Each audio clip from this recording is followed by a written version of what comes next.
that's the first one. Let's get to it. Okay, so Julien, our stats guy, gave us a bunch of stats on face camping behaviors and everything related to camping. So what we did there is that we separated the different type of campers you can get in the game. So you have the face camping, which is spending 60% of a hook event in a 1 meter radius around the hook. So you're just facing the survivor. Hard camping, which is between 1 and 8 meter. Soft camping, between 8 and 24 meter. Hard and soft, which is basically anywhere in a 24 meter radius around the hook. Wanderers, which have no specific pattern and are just moving around. They don't spend 60% of their time in a specific place. And no camping, which are spending 60% of their time outside the 24 meter radius. And just so people who don't know about the scale of the game, how big is a tile? Tile is 16 meters. So 24 is a tile and a half? Yes. Okay. So the interesting thing here is that when we look at the amount of times you're going to secure a kill or to secure the catching another survivor, face camping is advantageous. So you're going to be able to secure a kill on first hook around 75% of the time, and on the second hook almost 100% of the time. That slowly decreases over time as you get like further and further from the hook, which makes sense. At the same time, you have less and less chance to actually catch another survivor. So this is a behavior that we see in order to just secure a kill and do absolutely nothing else, which is something that we want to fix, obviously, because we don't want you to just spend the game watching someone else dying. That's not fun for anyone.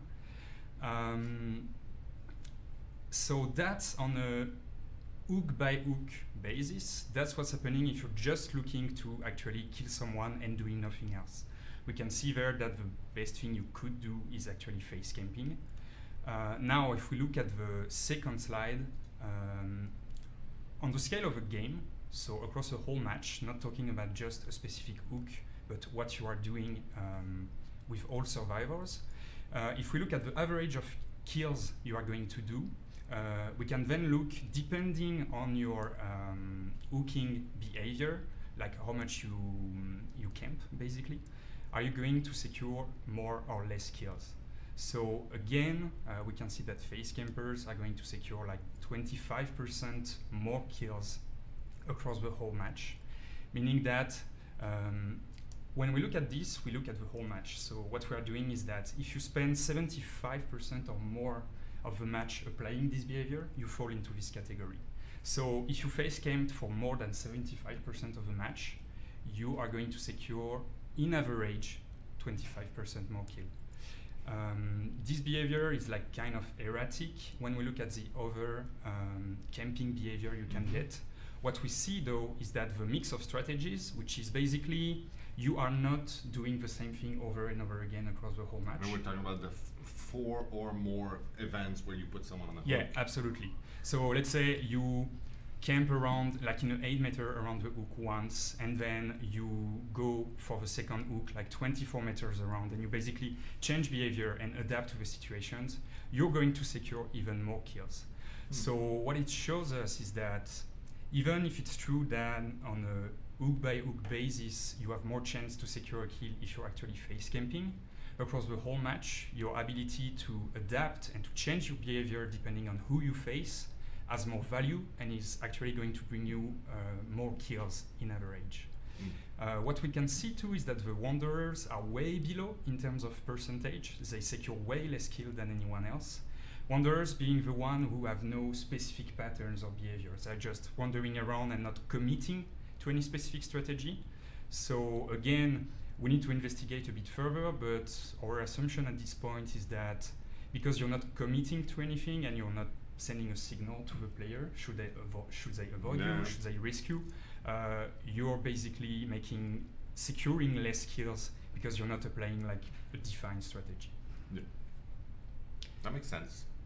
So that's for the sacrifice. Then the interesting thing is that if we look at the payoff, In blood points. Basically, the amount of blood points you're going to get, because our game is not just about how many kills you're going to secure, it's also how many points you're going to do and how much you're able to progress with those points. Then what we see is that face camping is actually detrimental to your progression. You're not going to be able to progress as fast as someone who is playing other strategies. On the opposite end of the spectrum, we have no camping, which are spending all their time on a, like outside of a 24-meter So radius. as soon as you put someone on the hook, you run as far, almost, you start chasing someone else. Yeah, exactly. Which actually makes sense, because then you are more likely to trigger other scoring events and to get more points than if you are just sitting in front of the survivors for 2 minutes. So again, every behavior that we can see in between, there are kind of variations, but they are not really strong. When we look at the mix of strategies, once again, it's one of the only one which has a positive outcome in blood points. And it's actually the only one which has a positive outcome both for the amount of kills and the amount of blood points you are going to win. So once again... And so the main thing with face camping that actually, well, in what we tried to, because like Dave forced me to make sure that we would say, these are the details of the conversation that we're having, and that's the data we base our conversations on, but these are not solutions in any way. They're just us trying to figure out what the hell's happening in the game. Yeah, absolutely. And so the face camping is very specific to when you're right in front and you're preventing other survivors from saving that person on the hook, as opposed to the hard camping, which is literally what people mostly scream about campers, that just like you're standing right next but within a few meters, and that does not have much of an advantage. It doesn't really. No, actually, like it's pretty. When we look at the other behaviors after face camping, we have slight variations, but we are talking about less than 1,000 blood points in average. So like it's not significant enough that we can draw a conclusion based on that. Okay. But even for securing kills, the camping as a general rule is not a really great way of securing kills. Unless it's the face camping, and that's because of the problem of not being able to save someone. Yeah, like when we look at the, like on the first graph, we see that the less you camp, the less likely you are to secure a specific kill on a specific hook event. But across the whole game, that's not the optimal strategy, both to get more kills and to get more blood points. There you go. Okay. In the meantime, what are we working on? We have a we video. can show a thing. So that's a work in progress right now. We're doing a thing. I'm the raid, by the way, in that. Yeah. There you go. So this is a face camper. Oh, and see? I don't know what's happening. Okay, well, of course. So game mode. It's interesting. So what do survivor click? You know, when they want to play the game. So yeah. There you go. Yeah, I mean, I don't find that in any way surprising. No, absolutely not. Next one, please. So yeah, groups of survive with friends. So you know, usually it's buddies playing. That's not too dangerous, killer. You shouldn't be too much scared about groups of two. Killers aren't scared, are they? Yeah, they're a little bit scared. How could they be? They go. Yeah, okay, it happens. Don't you thought about it? I'm no killer. I'm a survivor. Next slide, please. Useless killer. This is quite interesting. So yeah, most games are going to be two friends and two strangers against a killer. Yeah, I guess that makes sense. Or four strangers. Yeah. So there it goes. I mean, DIY Pallet Project Edition. So thank you, Julien, for that. Very interesting. Average survivors drop 2.1 pallets per match. 67% of survivors who dropped 3+ pallets failed to stun the killer. That makes sense then. Rank 20s obviously have a much lower rate of success with the pallet drops to stun. Rank 1 stun about 1 out of 3, which is not bad, because they are facing rank 1 killers most of the time. PC players have a slightly better average of stun success than Xbox or PS4s, which are similar. and then on average, the group of survivors, they drop 50% of all the pallets on the map, and only 0.2% of the games end with all pallets on the map being used. That's insane. Which is very, very small. There's always one left somewhere. Today it's about items, I believe. So yeah, survivors go in games carrying these items. So a lot of them go in games, more than 50% go in games with nothing in their hands. Lots of toolkits, lots of medkits, a few flashlights. Purple flashlights. Yeah. And very few keys and maps. Yeah, big surprise. Yeah. I will tell him these are not very surprising stats. And that's the number of add-ons that are used. Very interesting. If you're using add-ons, most of the time you just shove all of them in. What I'd like to know, if Julien is watching, or we'll tell him Yeah. afterwards, for next week maybe, is the relation with escaping and what you enter with. Yes. That would be Yes. interesting. And enter with and then leave. We're all 12 years old. So Bloody Stats, Survivors That Survive edition. Thank you, Julien, for your beautiful literary prose. Go on. So the first thing, survivors escape after an average of 10 minutes. You can click through at a breakneck pace. Bjorn. Okay, so, and those stats are for console and PC for all ranks. So survivors escape by the gate 87% of the time, a little less for rank ones because they find the hatch a little more, but it's 1%. It's insignificant at that point. When they escape with the gate, LT 56.7. I'm not going to read it all. So rank ones actually escape more wounded more of the time. I don't know if it's because they're gung-ho or because of reasons, but it's interesting to see that they escape a lot more while being KO. Keep going. When they escape by the hatch, again, the rank 1 survivors tend to escape more wounded, more hurt as a general rule. Maybe it's just narrow escapes, they do it on purpose. Next one. Survivors escape after being on the hook. So the low-level killers, probably, that goes with it. There's a lot of survivors that escape without ever being on the hook. A lot fewer when you get to rank 1s. Go on. That's the one. That's awesome. Bloody Stats, Killer Edition. Okay, so the first screen talks about the killer distribution. Very interesting. So the Huntress right now is extremely popular. The only thing more popular is the Hillbilly if you're rank 1. So the red bars are all rank 1 and the blue bars are all ranks together. Damn. And so overall the Huntress, the Trapper, the Shape, very popular. Hillbilly is very, very, very popular for rank 1s, but a lot less for other. Rate is still sadly misused. I think you were using it today in the game. You had a good time? I use the rate, yeah. With good add-ons, he's quite powerful. The Nurse, much more used by higher rank players because she's very hard to play well. Yeah. It's a skill killer. Curve, yeah. The Doctor is also used a little more by higher ranking people because maybe it's a little confusing at first. It's not as straightforward as the others. Seems to have the most And even distribution. Very, very surprised to see that the Hag's at the bottom because I play the Hag almost exclusively these days. So what's that? Is it? Yeah, but you're just one player. Yeah, but player match. I like the Hag. You count for one. Yeah. You count for one too. So is that only PC or is that? That I believe is everybody. Okay. The next slide, please, would be the killer efficiency. Efficiency, that's a typo there, but absolutely fine. The stats are valid if the language isn't.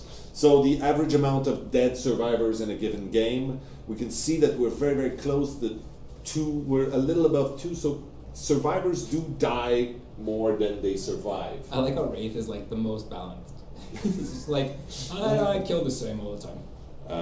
So yeah, Nurse, higher ranking players are better with the Nurse. It was expected. At that scale, it's all the same. Yeah, really, it's like such small variations I think that we can say that our killers are all as efficient or almost. Our players are at least. Yeah, well, that's it. So people who, I guess, people who are not good with a killer switch to a different killer or something. Yeah, we should Anyway, take a look at efficiency rate. Is there another slide? I don't think there's another slide on this one. There is no other slides on this. So thank you very much.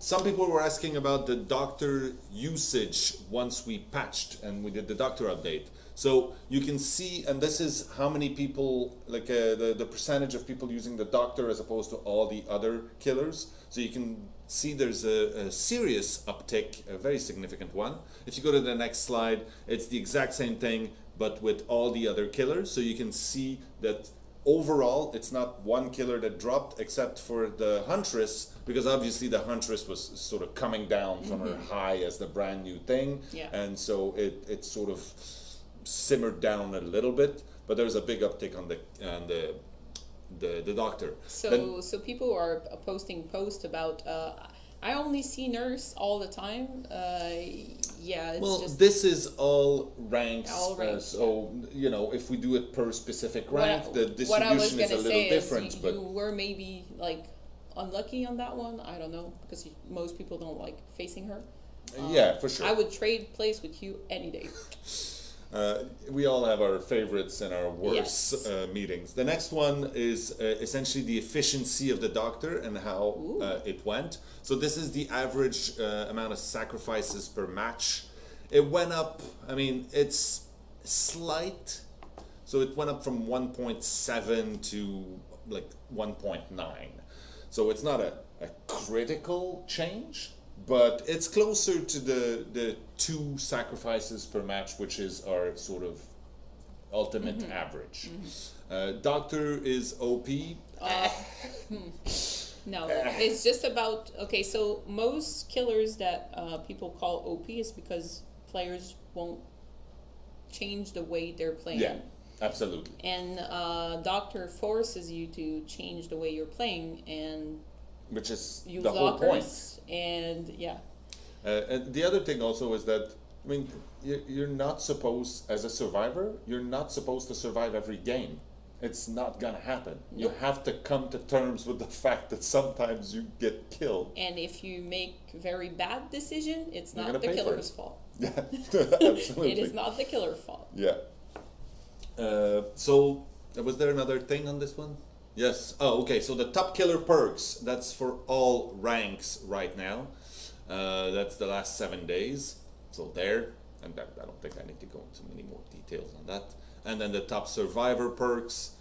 That is for PC all ranks, right? Yeah. Okay. Because I saw Unrelenting. Sorry.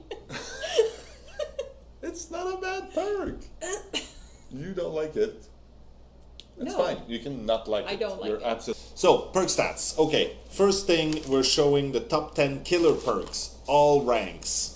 So we split it by PC and console as asked last time. So on PC, no big surprises there. Well, on console either, but there's a slight variation here and there. It's the truth. It's the truth. Next one is the top 10 survivor perks for all ranks. Again, not many surprises in this one. Self-sufficient is always unbreakable. Yeah. We have not changed the name, and we're not going to. No. Then we have the top 10 killer perks for rank 1 players only. Not a big difference between the all ranks and the top ranks, but there's a few things that come to the top. Nurse calling is a little more popular, and I like how we don't even see enduring on the console at all. yeah, it's weird. Huh? It's good. Then the top 10 survivor perks at rank 1. But yeah, just again, not many surprises there. There's a small game on the right. I mean, like, I'm This is- surprised. And it's rank 1 players on console. This is rank 1 players. I mean, like, this, because Maybe it has to do with the fact that they're playing with a controller. there's more It's slightly room, there's more different. hex stuff. People I are don't really know. happy to run that kind of stuff. No heads in the game. I mean, like, it makes sense a small game would be there. A lot of trappers, you know. Maybe Yeah. they're dealing with the hag differently. It's beautiful. It's a beautiful thing. Then we have the top 10 loadouts for rank 1s. So on PC, the top 10 loadouts, this is what people run with survivors. Borrowed time, decisive strike, self-care, sprint bursts. So when you get to the top 2 and 3, so decisive strike leaves way to iron will or self-care, doesn't really change much. I really enjoy that it kind of like spells out BDSS. And I feel like that's just like something. That's a thing. You know, what we got in the game. Yeah, From that loadout. It's good. Okay, Satisfying. I will leave that in. Yeah. And then the next one is the top 10 killer loadouts. Play with your food. Play with your food. I love it. Yeah. It's just the length and number of characters. That's why I They like to have long names. That's what Yeah. the Hex Ruin and No one, yeah. no one skips that to the other Yeah. line. It's, yeah. But Thanatophobia and Brutal Strength. Yeah. I mean, Brutal Strength is going to be everywhere, except in the absolute top loadout. Might look a little funky. Please deal with me. What I've done is I've shown all of the perks for the killer in order I'll of take the us out of there. perk usage. We don't need to be there. And you can also see the unique uses on the top right for the most used and the least used. For using that, you should be able to figure out how many people there are. I did this quite quickly, but I just wanted to show you what has been going on in the last 7 days in Dead by Daylight and perk usage, at least. So 16,745 people are using Iron Grasp? Have Or used it. Used it. Used it in the last week, Okay. from what I understand. Yeah, and the perk was used 7%, 7.34% in comparison to all, like globally, in comparison to all the other ones. Yeah. What's Okay. interesting is everything that's in blue, if you can see that, I'm apologizing for anybody who can't make the difference between blue and green. I realize that was a bad idea. Blue is general and green is teachable.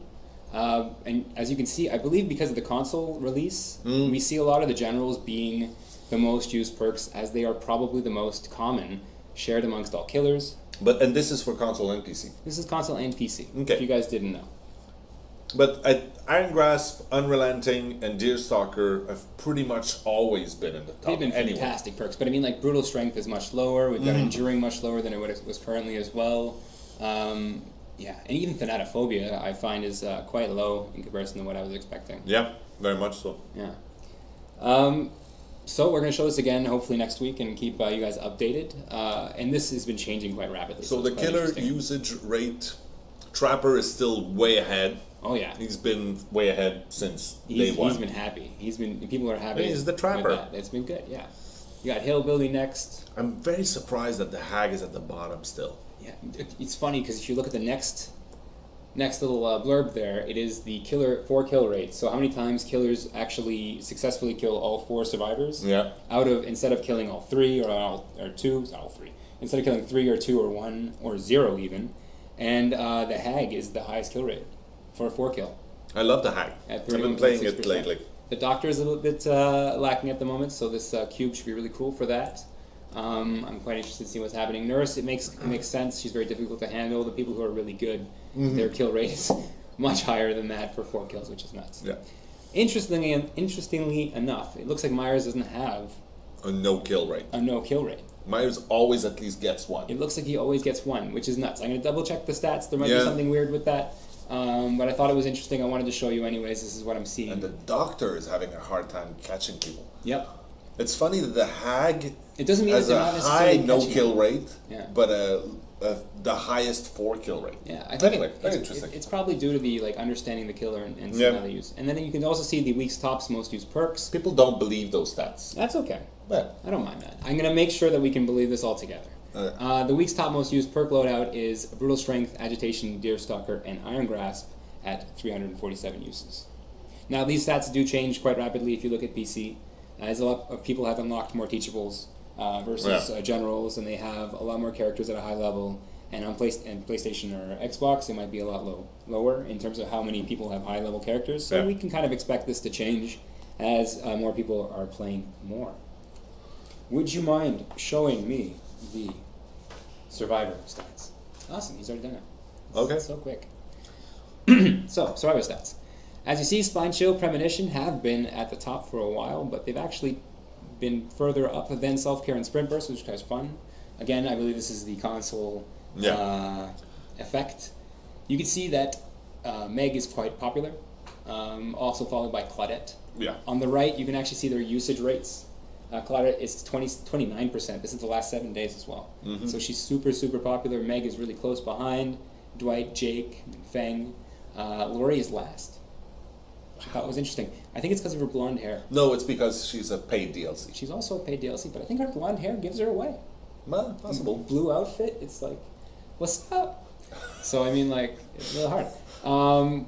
On the left, you can see that a lot more survivors seem to unlock a lot more teachables. It seems to be much... or they use them more? Yeah, or they just play one survivor more often and they lock it through the shrine or whatnot. So yeah, eat up the stats, please, and we will give you more as time goes on. If you have any specific stats that you'd like to see, you can always send us your suggestions. People saying, no, it's the sounds she made. Ooh, it could be second, which makes much more sense. Yeah, I like metric. You do? There we go. You can see that we also have walk speed for injured. This is basically your camper crawl speed. We just call it weird. 70 centimeters a second, 0.7. You have the run speed at 4 meters a second. The crawl speed running could be a thing if we wanted to make it. But right now it's actually just the same. And the crouch speed is at 0.84, but this is going to change to 1.13 if you're not following. That is half of the walk speed. So there you go. Things are going to change. Someone is asking, how do we work with Stefan without hugging him all the time? I have to actually hold them off. I don't know. I have a You're not a hugger, though, Dave. Lies. No, I don't hug. I have more stats. Your children beg for warrants, but no. Yeah. Can I see survivors, please? Thank you. Survivors for 3 Okay, there's a lot of text on there. There is. So snapshot and keep that. Well, this will be actually on the wiki, so you guys, so you guys can see this anytime you want. I'm not going to go through the whole thing. You guys can take a look at it, but just some fun stuff. We have recover stop percent.